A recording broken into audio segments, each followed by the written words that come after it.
నిక్కం రెండోడు నిజముగా నీ చిత్తం. ఎవరైనా ఆశ్రయించాలి మనం? మానవ జన్మ ఎత్తిన తర్వాత ఆయన చిత్తం ప్రకారం నువ్వు పనిచేయాలి, ఆయన చిత్తం ప్రకారం నువ్వు ఆలోచించాలి, ఆయన చిత్తం ప్రకారం నువ్వు నీ జీవితాన్ని గడుపుకోవాలి. అంతేనా కదా? నిజముగా. నిజముగా అంటే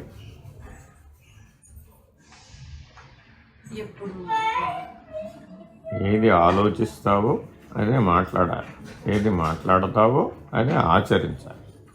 అది నిజం అంటే త్రికరణ శుద్ధి. అదేగా బాబావారు చెప్పేది. ఏమిటి చెప్పు బాబావారు చెప్పిన మాట?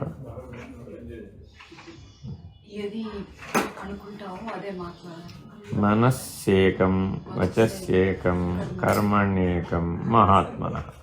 మనస్సన్యత్ వచస్సన్యత్ కర్మణ్ అన్యత్ దురాత్మన. సో దురాత్ముడిగా జీవించకూడదు, మహాత్ముడిగా జీవించాలి. సో నిజముగా ఆ చిత్తములను, నీ చిత్తాన్ని ఈశ్వర శరణాగతి చేస్తే నీ చిత్తంలో ఉన్న వృత్తులు ప్రపంచాన్ని అనుసరించి ఉంటాయా, పరమాత్మని అనుసరించి ఉంటాయా? ప్రపంచాన్ని అనుసరించి ఉంటాయి. ఎందుకని? వృత్తికి బీజం విషయం, వృత్తికి బీజం విషయం. మరి పరమాత్మ దగ్గర విషయం ఉండదు కదా, పరమాత్మ నిర్విషయం. కాబట్టి వృత్తిలో ఉన్న విషయాన్ని నిర్విషయం చేస్తే అప్పుడు చిత్తం ఎవరిని అనుసరించి నడుస్తుంది? పరమాత్మను అనుసరించి నడుస్తుంది. అదే వృత్తిలో ఉన్న విషయాన్ని బలపరిచాం, అప్పుడేమైంది? ప్రపంచాన్ని అనుసరించి పనిచేస్తాం. పరమాత్మను అనుసరించి చిత్తవృత్తి ఉంటే మనలో మార్పు ఏమొస్తుందంటే అనేకత్వ స్థితి నుంచి ఏకత్వ స్థితికి వచ్చేస్తాం. అదే మనం అదే చిత్తవృత్తిని విషయాల మనతో ప్రపంచం వైపు నడిపాం, అప్పుడేమైంది? ఏకత్వం నుంచి అనేకత్వం వైపు వెళ్ళిపోతాం. ఇది దానివల్ల వచ్చే మార్పు. కాబట్టి పరమాత్మను అనుసరించి ఉండేటటువంటి వాడే తన మానవ జన్మని సఫలం చేసుకోగలుగుతాడు. అదే మనం ప్రపంచాన్ని అనుసరించి జీవిస్తే చివరికి తెలుస్తుంది. ఎప్పుడు? మృత్యు వచ్చి ముంగిట నిలచిన నాడు మన జీవితం సఫలమో విఫలమో తెలుస్తుంది అన్నమాట. అంతేనా కదా? అప్పుడు విచారిస్తే ప్రయోజనం ఉందా? అప్పుడు చేయడానికి టైం లేదుగా. అప్పుడు ఒకటే బోర్డు ఉంటుంది. ఏమిటది? ప్లీజ్ విజిట్ అగైన్, అంతే, మళ్ళా రావాల్సి ఉంటుంది. అందుకని ఈ కీర్తనలో మన చిత్తవృత్తులు ఎలా ఉంటాయి, ఆ చిత్తవృత్తి ప్రపంచం వైపు తిరిగితే ఎలా ఉంటుంది, అదే చిత్తవృత్తి పరమాత్మ వైపు తిరిగితే ఎలా ఉంటుంది అనేది ఇందులో వివరిస్తారు. మనకు స్పష్టంగా తెలియదు, ఇన్ జనరల్గా తెలిసి ఉంటుంది కానీ స్పష్టంగా తెలియదు. ఈ కీర్తనలో ఉన్న గొప్పతనం అదనమాట. ఇప్పుడు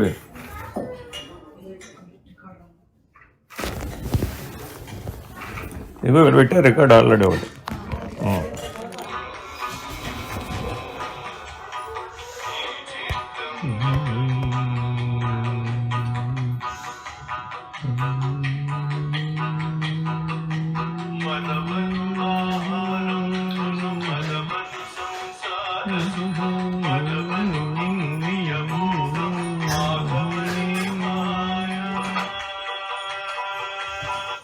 ఏం చెప్పాడు ఇప్పుడు? 3 విషయాలు చెప్పాడు. ఆ 3 విషయాలు ఏమిటి? మరవను ఆహారం, మరవను సంసార సుఖం, మరువను భోగం. ఈ 3 నేను మరవను. ఈ 3 మాధవ లీలగా సాగుతోంది. వాస్తవాన్ని మాధవ లీల, అది మాయన ఆయన అన్నాడు, అనలేదు. మాధవ లీలగా సాగుతోంది. కానీ మనం వాటిని ఎలా భావిస్తున్నాం? సత్యంగా భావిస్తున్నాం. మీరు భోజనం చేశారా లేదా? తిన్నారండి బాబు, ఇప్పుడే తిన్నాడు. అన్నీ వేసుకున్నారా వేసుకోలేదా? అన్నీ వేసుకున్నారయ్యా బాబు, సంతృప్తిగా తిన్నాను, ఇంకేమొద్దయ్యా బాబు. లేదండి ఒక లడ్డు వడ్డించుకోండి, అయ్యో నా వల్ల కాదయ్యా బాబు. అంతేనా? అన్ని భోజనాలు అన్ని చోట్ల ఇలా కనబడుతూ ఉంటుంది, అవునా? అందులో పెళ్ళిళ్ళలో మరీ కనబడుతుంది. మరి అప్పుడు అక్కడంతా విషయం ఏమిటి? ఇప్పుడు మరువను ఆహారంబును పొద్దున ఏం పెట్టాలి, మధ్యాహ్నం పెట్టాలి, సాయంత్రం ఏం పెట్టాలి, రాత్రికి ఏం పెట్టాలి, పడుకునేటప్పుడు ఏం పెట్టాలి, పొద్దునే లేవగానే ఏమి ఇవ్వాలి, మధ్యలో తాగడానికి ఏమి ఇవ్వాలి, పొద్దున నుంచి రాత్రి దాకా, పుట్టిన దగ్గర నుంచి పోయిన దాకా. మరువను ఆహారంబును. ఈ ఆహారం ప్రపంచమా పరమాత్మ? ప్రపంచం. ఎందుకని? ఆ ఆహారం అనేది ఒక పెద్ద ప్రపంచం, ఫుడ్ వరల్డ్. అంతేనా? ఎన్ని ఉన్నాయో తెలియదు అందులో. ఆ ప్రపంచంలో పడ్డాడంటే ఎవడు ఎన్నైనా తినొచ్చు, దానికి అంతూ దరి ఏమి ఉండదు. అంతేనా కదా? ఎన్ నెంబర్ ఆఫ్ కుజిన్స్ అవైలబుల్. కాసేపు మెక్సికన్ అంటావు, కాసేపు థాయ్ అంటావు, కాసేపు చైనీస్ అంటావు, కాసేపు ఏమిటో ఎగిరేవి అంటావు, కాసేపు దూకేవి అంటావు, ఇట్లా ఏవైనా తినవచ్చు. బిస్కెట్లు అంటావు, చాక్లెట్లు అంటావు, ఐస్ క్రీమ్లు అంటావు, పానీయాలు అంటావు, భక్ష్యాలు అంటావు, భోజ్యాలు అంటావు, చోష్యాలు అంటావు, లేహ్యాలు అంటావు, ఇంకా చెప్పడానికి వీల్లేదు. ఇట్లా ఎన్ని రకాల ఆహార పదార్థాలైనా నువ్వు తినవచ్చు. పుట్టినప్పటి నుంచి ఇప్పటివరకు ఎన్నో తిన్నావా లేదా? అలాగే పోయే వరకు తింటావా లేదా? మరువను ఆహారంబును. ఎన్ని పనులలో ఉన్నా మరిచావా? మరవలేదు. ఉపవాసం ఉన్న రోజు మరీ గుర్తొస్తూ ఉంటుంది, అది టైం ప్రకారం. ఎందుకని అభ్యాసం కదా రోజు మరి. కాబట్టి మరువను ఆహారం, మరువను సంసార సుఖం. సంసార సుఖం అంటే మనం కుటుంబంలో కలిసి జీవిస్తున్నాం, అనేక పాత్రలు ధరిస్తున్నాం. ఏదో ఒక చోట అమ్మాయివి, మరొక చోట అమ్మవి, ఇంకొక చోట అమ్మమ్మవి, ఇంకో చోట తాతమ్మవి, ఇంకో చోట అత్తయ్యవి, ఇంకో చోట వదినవి, ఇంకో చోట మరదలివి, ఏవో రకరకాల పాత్రలు. అట్లాగే రకరకాల పాత్రలు పురుషులకి. మరి ఈ పాత్రోచితమైనటువంటి పనులన్నీ సంసారమే. ఈ పాత్రలన్నీ బయట ఉన్నాయా లోపల ఉన్నాయా? బయట ఉన్నాయా లోపల ఉన్నాయా? లోపల ఉన్నాయి. ఒక్క మనసే ఇన్ని పాత్రలు ధరిస్తోంది. అంతేనా? వేరే వేరే మనిషి వస్తున్నాడు ప్రతిదానికి.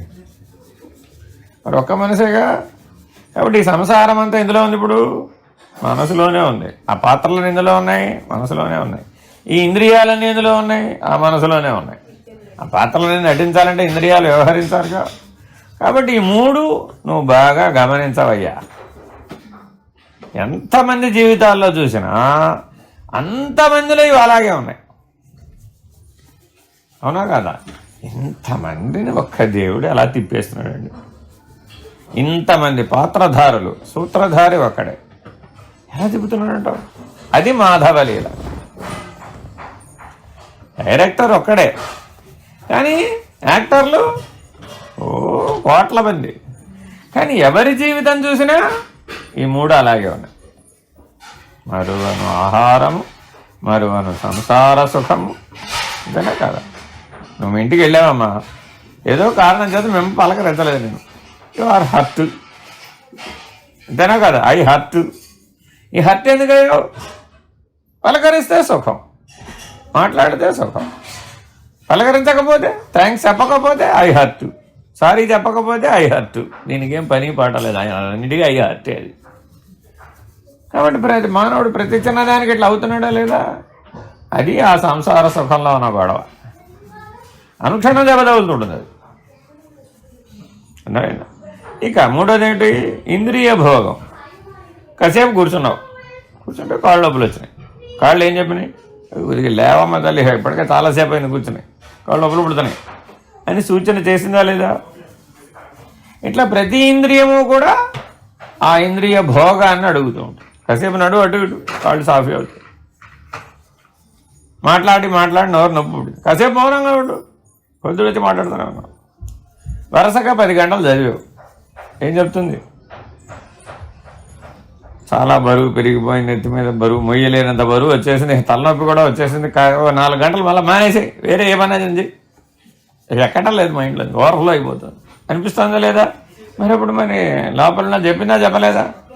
ఇట్లా ఇంద్రియ భోగం, అది సుఖమైన భోగమే, దుఃఖమైన భోగమే. పిల్లవాడు ఆట బొమ్మల కోసం ఏడుస్తాడు. అక్కడికెక్కడికో షాప్లోనో ఎక్కడో చూశాడు ఒక బొమ్మ, ఆ బొమ్మ లభించలేదని ఏడుస్తున్నాడు. ఇప్పుడు వాడు ఏడుస్తున్నాడా ఆనందిస్తున్నాడా?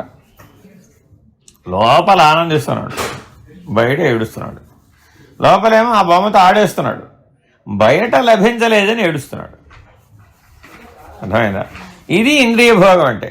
లోపలేమో మనస్సు అనే ఇంద్రియం, ఆ ఇంద్రియంతో ఎట్లా ఉంటే బాగుంటుందో అది ఆల్రెడీ అనుభవించేస్తూ, బయట అది లభించలేదని ఏడుస్తూ. మరి సర్వమానవులకి ఇది సమానమైనా కదేమో. మానవులే కాదు, ఒక రకంగా ఆలోచిస్తే సకల జీవులు కూడా అన్నిటికీ కూడా ఇదే సంసారమేగా, అన్నిటికీ అదే విషయాలేగా, అన్నిటికీ అవే ఇంద్రియాలు, అదే సుఖాలు, అదే దుఃఖాలేగా. కాబట్టి మరి ఇంత 84 లక్షల జీవరాశితో కూడిన ఈ సృష్టి మొత్తాన్ని ఈ మూడింటితో నియమించాడు. మాధవని లీల. మరి దీన్ని పరమాత్మ ఎలా చెప్పాలి? అది తెలియాలి, అంతేనా కాదా? ఇది అందరిలో సమానంగా కనబడుతోంది, కానీ దీన్నే ఇదే చిత్తవృత్తిని ప్రపంచం వైపు కాకుండా నిర్విషయం చేసి పరమాత్మ వైపు ఎలా తిప్పాలి అని బాగా విచారించాలి నువ్వు. లేకపోతే తెలియదు, అది కొట్టుకుపోతుంటాడు అంతే ప్రవాహ వేగంలో. ఫ్యాషన్ వరల్డ్లోనో, ఫుడ్ వరల్డ్లోనో, మ్యూజిక్ వరల్డ్లోనో ఏదో ప్రపంచంలో కొట్టుకుపోతుంటాడు. అది ఆలోచించమంటున్నాడు. ఇప్పుడు అనమాట.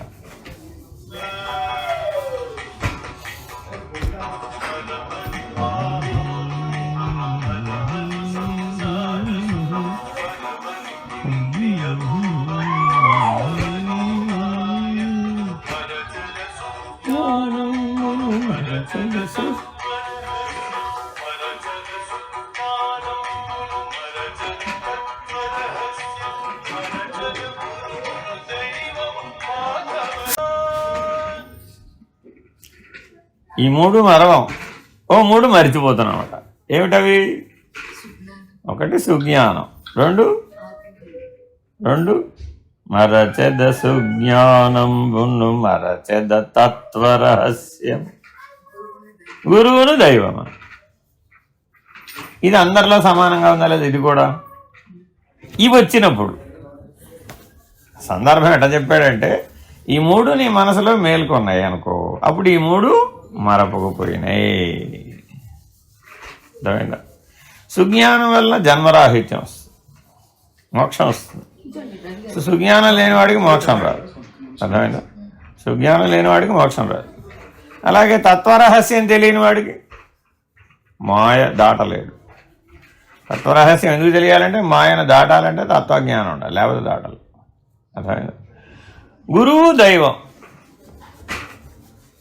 వాళ్ళు లేకపోతే నువ్వు ఎప్పటికీ విషయ భోగ ఇంద్రియ భోగాల్లో నుంచి బయటపడలేవు. అందుకని ఈ మూడు మ్యాచ్ చేసేదాం. మొదటిది ఏంటి ఇక్కడ? మరచెద ఆహారంబును, ఇక్కడేమో మరచెద సంసార సుఖము. మరచెదా మరువనా? మరువను ఆహారంబును, మరువను సంసార సుఖము, మరువను ఇంద్రియ భోగం. మరచెద సుజ్ఞానంబును మరచెద తత్వరహస్య మరచెద గురువును దైవము మాధవని మాయా.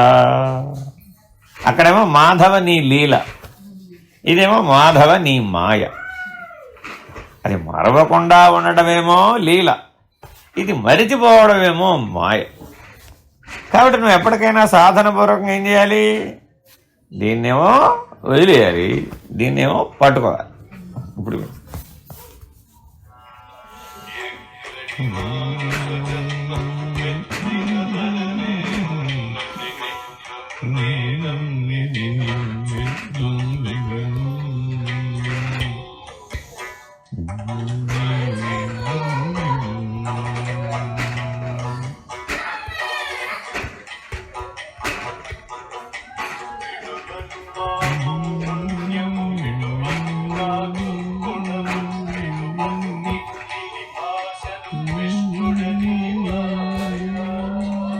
మూడు చెబుతున్నాడు.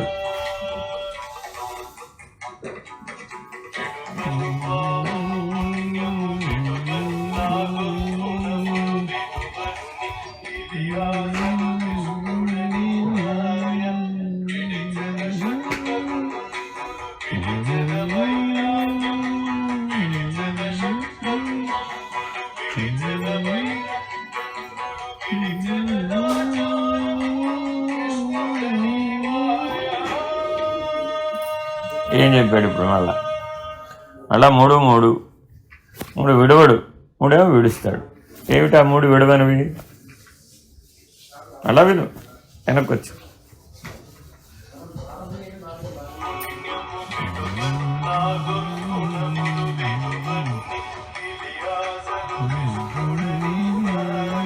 ఆగక్కడికి 3.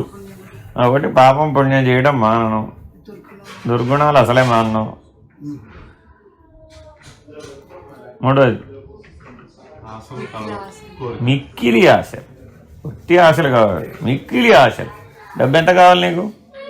100 మిలియన్ చాలండి. ఇల్లు ఎంత కావాలి? కనీసం 3 అంతస్తులు ఉండాలి. ఇట్లా ప్రతి దాంట్లో కూడా మిక్కిలి ఆశ. 3 గదులు ఇల్లు చాలదా నీకు? 3 అంతస్తులు ఉండవలసింది. మనుషులు ఎంతమంది ఉంటారు? 3. ఇలా అనమాట. అన్ని ప్రతిదీ ఏమైంది అక్కడ? మ్యాక్సిమం మిక్కిలి ఆశలు. అర్థమైందా? ఇట్లా ఈ 3 ఏమిటి? విడువను. ఏం చేయాలి మరి బయటపడాలంటే? విడవాలి. అక్కడ ఏమన్నాడు? మరువను మరచెద. అక్కడ ఏం చేయాలి ఇప్పుడు? అవి వదిలేయాలి, ఇవి మరవకుండా ఉండాలి. పరిష్కారం రివర్స్ అనమాట అది. ఇంకో 3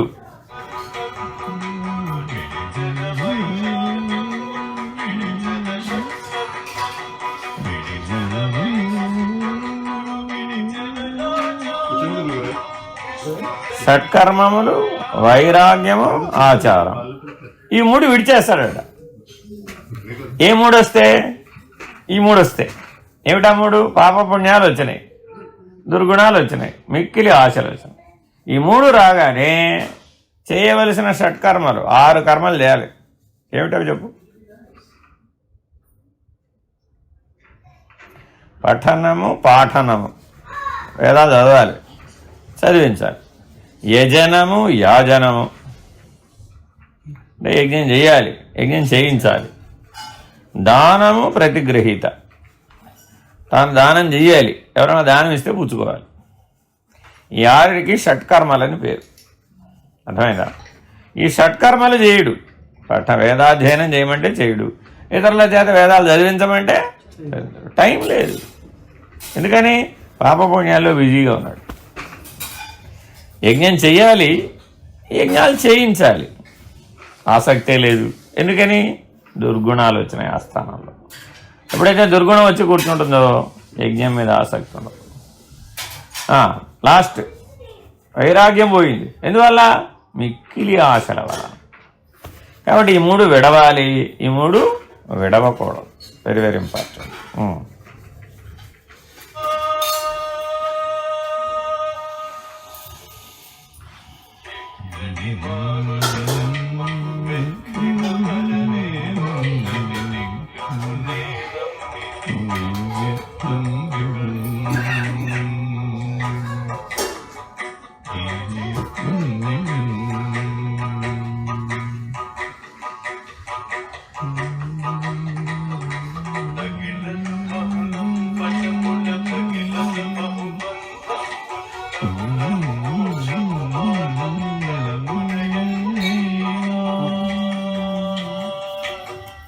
మళ్ళా విను, ఒకసారి వింటే పట్టుకోలేవు.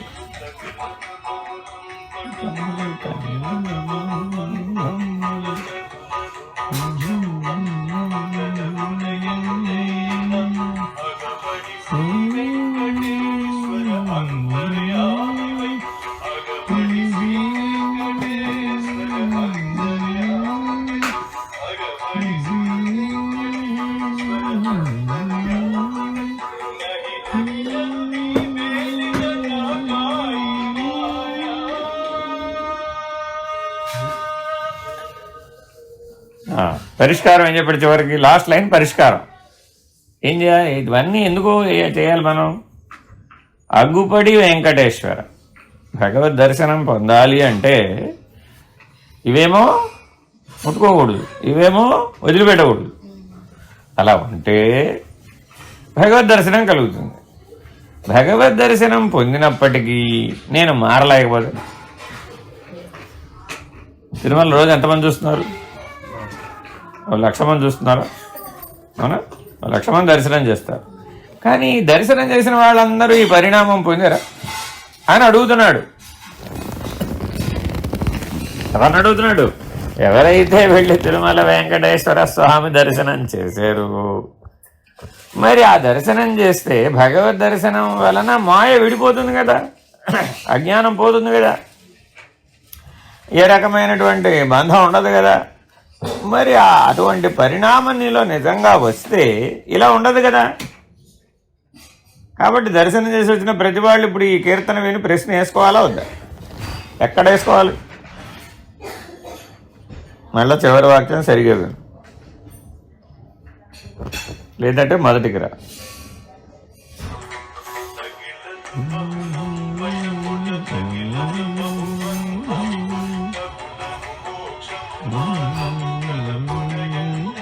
ఆగు. 3 తగలటం లేదట. తగిలేదా బహుళంపటముల. తగిలేదా? అదే అందుకే మళ్ళా విను, నీకు అర్థమయ్యేంతవరకు చెప్పడమే నా ఉద్యోగం.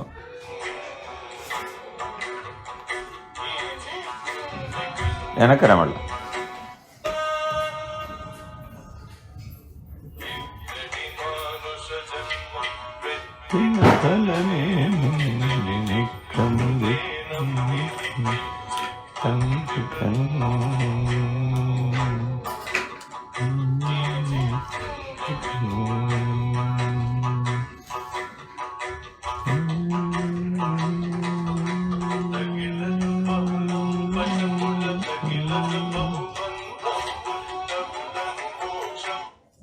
లంపటం అంటే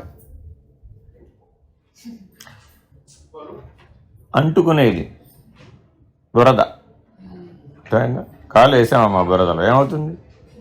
అంటుతుంది. అది లంపటం, కష్టపడి వదిలించుకోవాలి.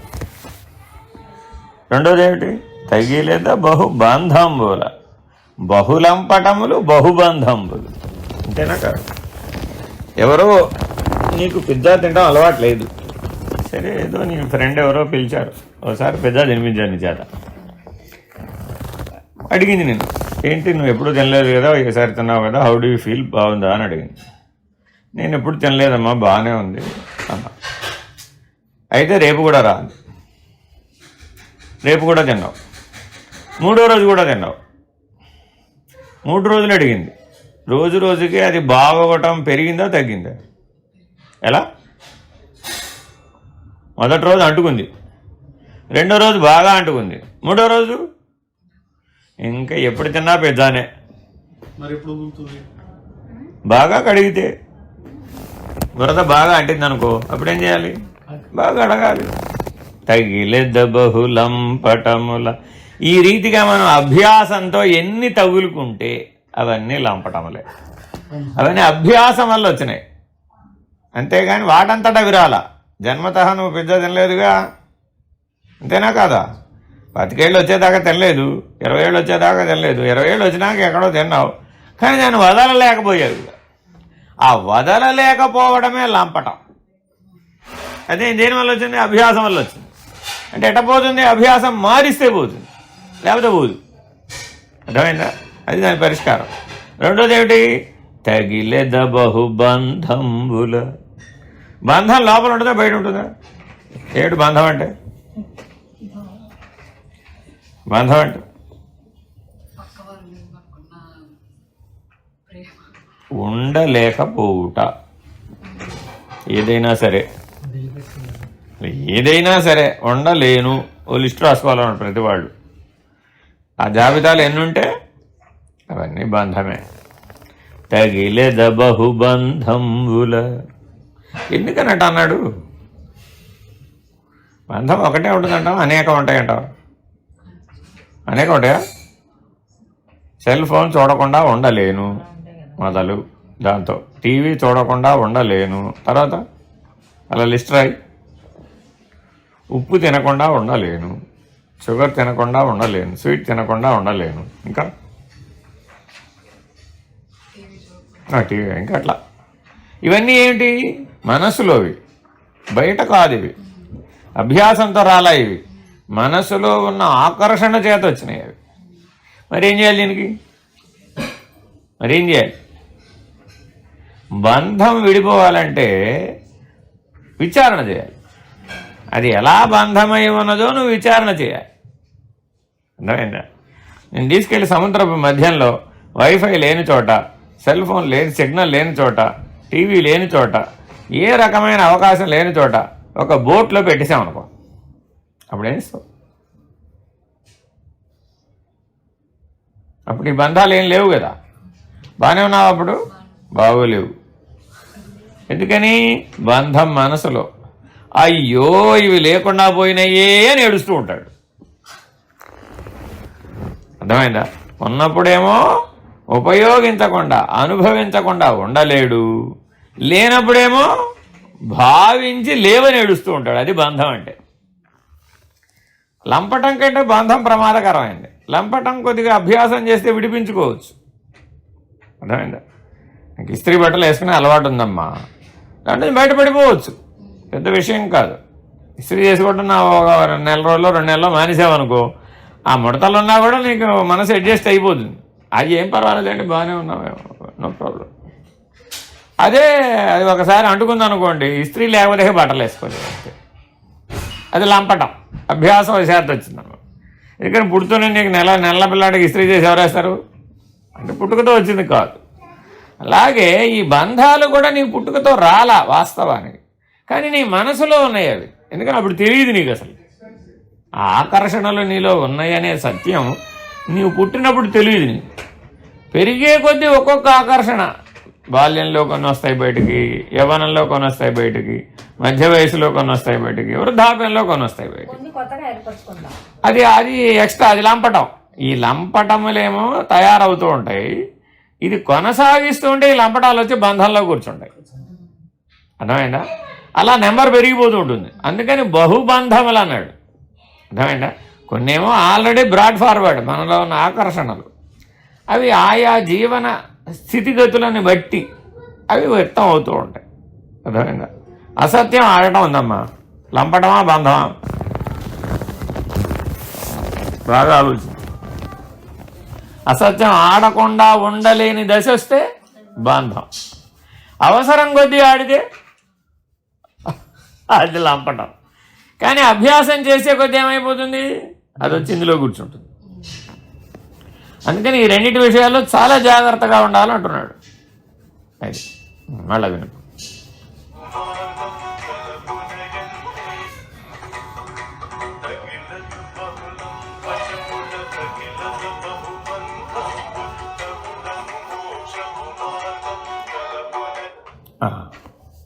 మోక్షం కావాలని ఎప్పుడన్నా అనిపించిందా? మోస్ట్ వాంటెడ్ లిస్ట్లో మోక్షం ఏమైనా ఉందా అంటే ఉండొచ్చు, ఉండకపోవచ్చు. అంటే కామన్గా మనుషులందరినీ దృష్టిలో పెట్టుకు చెప్తున్నాడు, అంతేనా కదా? ప్రపంచంలో ఉన్న మానవులందరికీ మోక్షం కావాలనిపిస్తుందా? అనిపించడం లేదు. కానీ ఈ లంపటమును ఈ బంధం మాత్రం అందరికీ తెలుస్తుందా లేదా? తెలుస్తుంది. బాధపడుతున్నాడు కానీ బాధలో నుంచి బయటపడాలని ఎందుకు అనుకోవట్లేదు? మోక్షం అంటే బయటపడమేగా. వాటి చేత బాధించబడుతూ కూడా ఆ బాధలో సుఖం ఉందనుకుంటున్నాడే కానీ బాధలో నుంచి బయటపడాలని ప్రయత్నించకపోవడం నీ మాయే కాదు. ఎవరైనా సుఖం ఉంటే కొనసాగించాలనుకుంటాడు, కానీ ఆ లంపటం వల్ల బాధే పొందుతాడు, బంధం వల్ల కూడా బాధే పొందుతాడు. బాధ పొందినప్పటికీ దాంట్లోంచి బయటపడాలనే ప్రయత్నం చేయడు, మోక్షం కోసం ప్రయత్నం చేయడు. ఎందువల్ల అంటావు? తర్వాత చెబుతున్నాడు.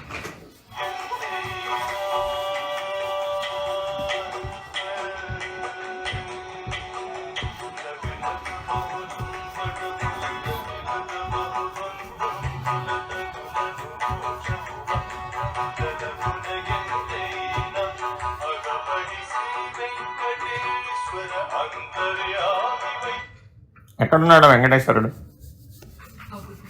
ఎక్కడ ఉన్నాడు వెంకటేశ్వరుడు? అంతర్యామి. నీలో నాలో అని చెప్పడం, అంతటా అంతర్యామిగా ఉన్నాడు ఆయన. బయట వెతికితే కనబడతాడా?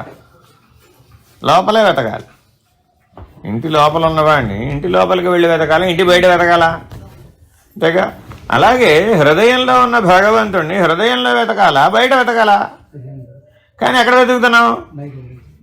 ద్వారకా తిరుమలలో ఉన్నాడంటావా? పెద్ద తిరుమలలో ఉన్నాడంటావా? పిట్స్బర్గ్ వెంకటేశ్వర గుడిలో ఉన్నాడంటావా? ఇప్పుడు అక్కడెక్కడో జమ్మూ కాశ్మీర్లో పెట్టారు ఏకంగా 300 కోట్లతోటి. అక్కడ ఉన్నాడంటావా? అక్కడ లేడు. అవన్నీ ప్రతీకలు, అంతేగాని అది భగవంతుడు కాదు. భగవంతుడు ఎలా ఉన్నాడు? అంతర్యామిగా ఉన్నాడు. కాబట్టి అగపడేది ఎక్కడైనా అగపడతాడు? హృదయంలోనే అగపడతాడు, బయట అగపడ్డాడు. అర్థమైందా? అంతర్యామిగా ఆ వెంకటేశ్వరుడు కనుక అగపడితే అప్పుడేమవుతుంది?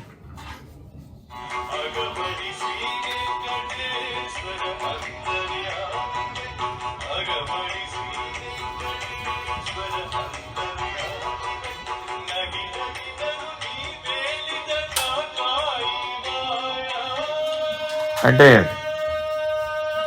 తెలుగు బాగా వచ్చాను కూడా ఉంటాం మనం. తెలుగు పాటలకు అర్థం చెప్పమంటే చెప్పలేము. నగి నగి అంటే ఏంటి?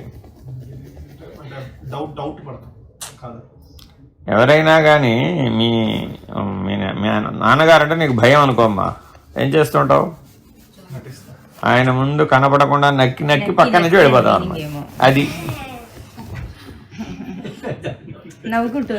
అది నక్కి నక్కి పక్క నుంచి వెళ్ళిపోతుంటావు. మరి నేను నీ ముందు అలా వెళ్ళవలసిన వాడిని, కానీ ఎలా వస్తున్నాను నీ దర్శనానికి? నా అంత పుణ్యాత్ముడు లేడు, నా అంత మోక్షానికి అధికారి లేడు అని విఐపి పాస్ తీసుకుని మరీ వస్తున్నాను, టికెట్ కొనుక్కుని మరీ వస్తున్నాను, ధైర్యంగా నీ దర్శనానికి వస్తున్నాను. కానీ మరి నేను ఎట్లా ఉండాలి అసలు? ఈ లక్షణాలన్నీ ఉన్నవాడు భగవద్ దర్శనానికి వచ్చినప్పుడు ఎలా ఉండాలి?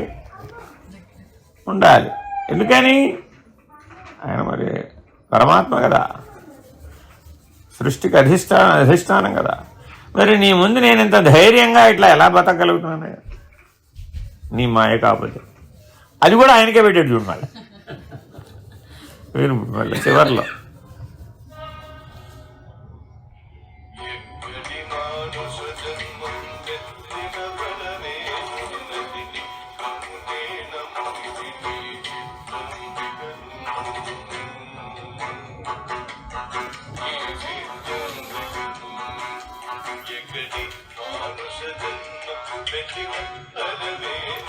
ఇది సంగీతంలో ప్రయోగాలు అనమాట, ఇవి రాగతాళాల మీద.